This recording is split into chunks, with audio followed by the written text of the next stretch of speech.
Can't be helped, I'm afraid. This is the biggest and sturdiest boat that I can provide. It's built from the finest Inazuman timber. Still, I'll be the first to admit that if he's planning to ride this into the storm, it's going to be exceedingly dangerous. I'm also hoping Sakajiro won't have to use it. It's just there as a last resort. I gotta say though, Koichi, it feels like your craft has improved once again. I'm not the one you should be praising. It's all thanks to the guys who kindly pitched in. To avoid detection, we each worked on our own materials separately, then assembled them secretly in the night. This is the largest we could afford to build. Let's store the boat here for now then. I'll fill Sakajiro in when I get back. He'll need to make some preparations before setting sail. Uh-oh.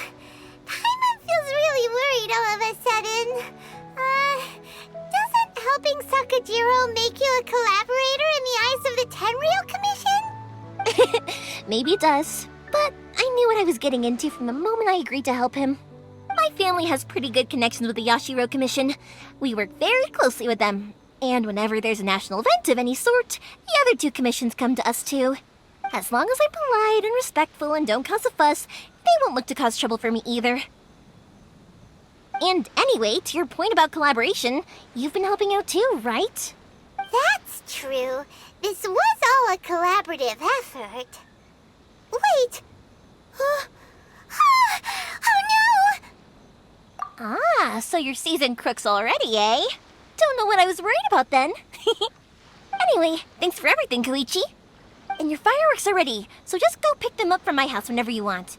While you're there, you can get my pops to settle the boat construction fees. Oh, don't worry about paying anything. Third Sis would be sure to scold me if she found out I'd taken Mora from the Naganoharas. Who's Third Sis? Oh, let me explain this one. It's a story my pops told me. There used to be a thriving merchants guild in Inazuma. It got really prosperous. At one point, there were a dozen or so kids born around the same time to the families of the guild. They all grew up together, each of them learning their respective family's business. They were a tightly knit group of friends. But eventually, they all grew up and decided they each wanted to go into business themselves.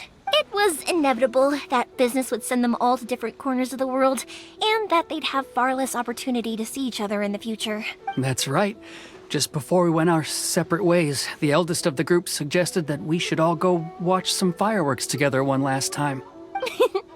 They were all very ambitious types, and each had their own knack for doing business. One by one, they left, until Koichi was the only one of them remaining in Inazuma. After that, he hardly saw them. But whenever one of them did come back to visit, fireworks would always be involved. Yeah, no matter how close you and your friends are, to us, those memories are eternal. Oh, so this is what you meant when you were talking about commemorating things. Yep, that's exactly right. That's why I can't let people down when they're counting on me for their fireworks. Anyway, I need to go update Sakajiro. See you, Koichi. Thanks again for your help. Yeah, I should get out of here too. I don't want to get caught red-handed. Okay, story time. So, whenever Koichi brings one of his friends from the trade association to see me, they always mention how they used to play with me when I was a kid or held me once as a baby or something.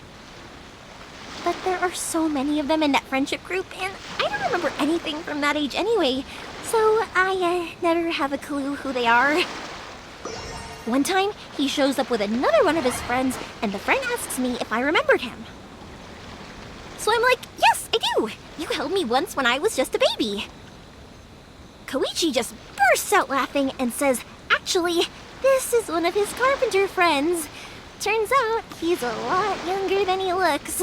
Just a few years older than me. I went bright red and must have apologized like a million times. It was so embarrassing.